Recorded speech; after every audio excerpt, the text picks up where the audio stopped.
Bonjour et bienvenue dans ce dernier épisode consacré à la protection des données d'une organisation 365 avec la solution Vim Backup déployée sur Azure. Alors dans ce dernier épisode, on va vous montrer comment mettre en route le portail libre service qui permet aux utilisateurs finaux d'être autonomes pour restaurer des objets comme des objets liés à des sites SharePoint, des sites Teams, sans forcément avoir besoin d'appeler leur service informatique. Alors pour commencer, on va devoir déjà configurer la fonctionnalité pour activer le portail de restauration. Donc là, ici, on vient au niveau des options générales dans la console Vim Backup. On va s'assurer que le service d'API REST est bien configuré avec le certificat adéquat.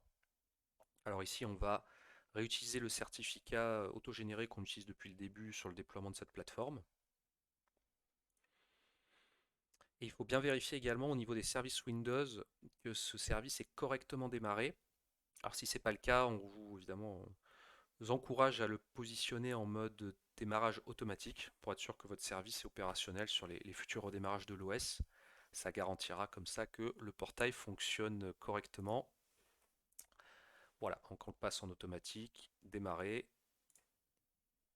Ensuite, on s'assure également que sur la partie authentification, on est bien sur le mode d'authentification avec les credentials Microsoft.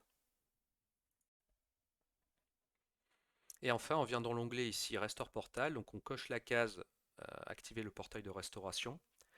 Et on va avoir besoin ici de créer une nouvelle app registration qui va permettre d'exposer une API et certaines autorisations justement pour qu'on puisse agir et effectuer des opérations de restauration au nom de l'utilisateur signé.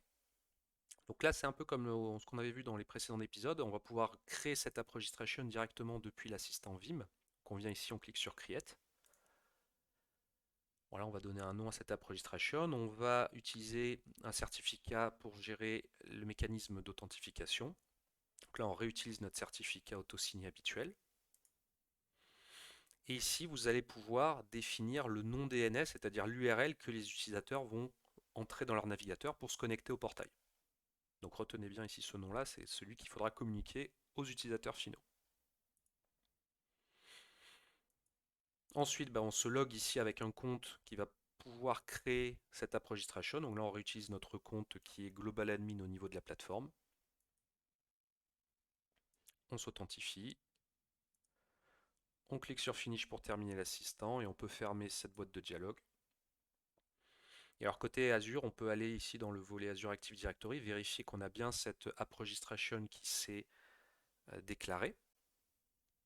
Donc là ici on voit qu'on a une app registration de type application à page unique avec une redirection d'URI qui apparaît bien ici sur le nom DNS qu'on a renseigné pour le portail. Et on va exposer ici justement cette API puisque le code dans l'application cliente va faire une demande de permission pour opérer justement les demandes de restauration en passant en jeton d'accès à la requête. Et ce jeton d'accès, c'est celui en fait qui est fourni en agissant au nom de l'utilisateur. Et donc c'est ce qu'on voit après dans les noms d'autorisation, ici les API. On voit que cette application va avoir le droit de se connecter et d'obtenir un jeton d'accès de la part de l'utilisateur qui sera signé.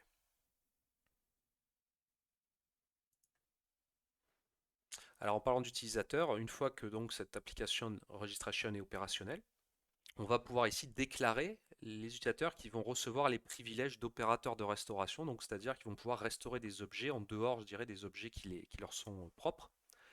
Donc pour ça, on vient dans le menu opérateur de restauration, on clique sur ajouter. Là, on peut donner un nom à ce groupe. On spécifie évidemment l'organisation sur laquelle ils vont avoir des droits supplémentaires. On clique sur ajouter. Alors ici, on va choisir deux utilisateurs dans notre liste. Voilà, on fait ajouter. On passe à l'étape suivante. Alors sur ce menu, vous pouvez spécifier si ces utilisateurs vont pouvoir gérer les restaurations sur l'ensemble des objets de l'organisation ou éventuellement les restreindre à certains objets comme certains boîtes aux lettres ou certains sites SharePoint. Donc là, dans ce cas-là, nous, on va leur permettre de gérer l'ensemble de l'organisation. On peut, en termes de granularité, spécifier ensuite des objets qui ne seront pas disponibles pour la restauration. Donc ça peut être par exemple ici des salles de conférence ou ça pourrait être par exemple des boîtes aux lettres partagées. Donc là on a toute la granularité qui est disponible pour réaliser ces exclusions. Donc là on choisit quelques salles de meeting, on clique sur Add, on fait créer et on peut fermer cette boîte de dialogue et passer maintenant eh ben, à la partie portail de restauration directement donc sur le navigateur web. RMI, je te passe la main pour nous Ouais, expliquer merci la Florent. suite. En fait, ce que vous avez avec Florent aussi, c'est donc la possibilité de nommer des utilisateurs qui vont avoir la capacité de restaurer justement les données perdues par X ou Y dans l'entreprise. Mais en fait, ce qui peut être intéressant aussi, c'est pourquoi pas de donner la main en fait à tous les utilisateurs pour que chacun puisse en mode self-service restaurer ses données, si tant est que ce soit nécessaire. Donc voilà, c'est pour ça qu'on est aussi sur une connexion non sécurisée, parce que là, on n'est pas directement sur le nom du portail.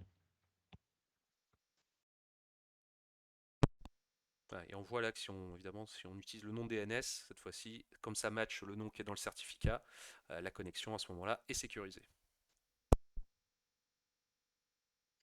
Donc ensuite, bah, on va se connecter du coup avec l'utilisateur qui a été nommé en fait entre guillemets un power user. Donc une fois sur le portail, donc là ce qu'on voit en haut à droite, c'est la possibilité du coup de voir à quel utilisateur on s'est connecté et donc du coup l'ensemble des données que par exemple l'utilisateur Adèle va pouvoir restaurer. Donc ça c'est les données d'Adèle Vance, mais on va pouvoir aussi restaurer les données en changeant le scope des utilisateurs qui ne sont pas du coup dans le scope d'Adèle, mais qui sont donc d'utilisateurs autres, pour pouvoir restaurer justement leurs données. Donc, comme Adèle est Power User, elle peut se connecter en changeant le scope et restaurer les données d'autres utilisateurs. Donc, typiquement, ici, ce qu'on peut voir, c'est qu'on est capable de restaurer un site SharePoint. D'accord? Donc, ici, on va pouvoir du coup cliquer sur Restore pour restaurer le site, par exemple, ou l'image en l'occurrence qui est dans ce site qui a été perdue.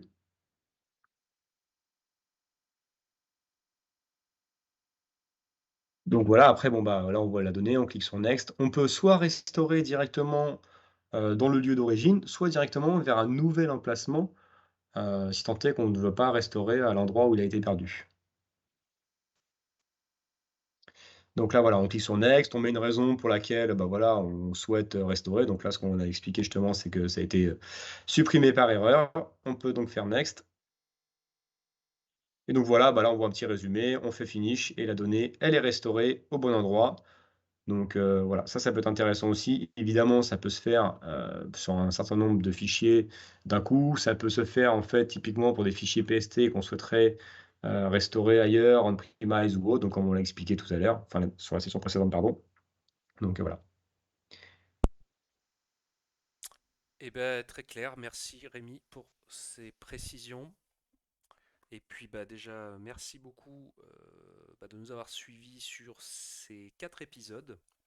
Si vous avez des questions, n'hésitez pas à les poser dans les commentaires de la vidéo pour qu'on puisse vous répondre. Et également, si vous avez des suggestions de sujets, des choses que vous aimeriez voir traitées, n'hésitez pas à nous les proposer également pour qu'on puisse regarder et vous organiser des webcasts de ce type en mode step by step sur de prochaines vidéos. Encore merci et à bientôt. Merci à tous.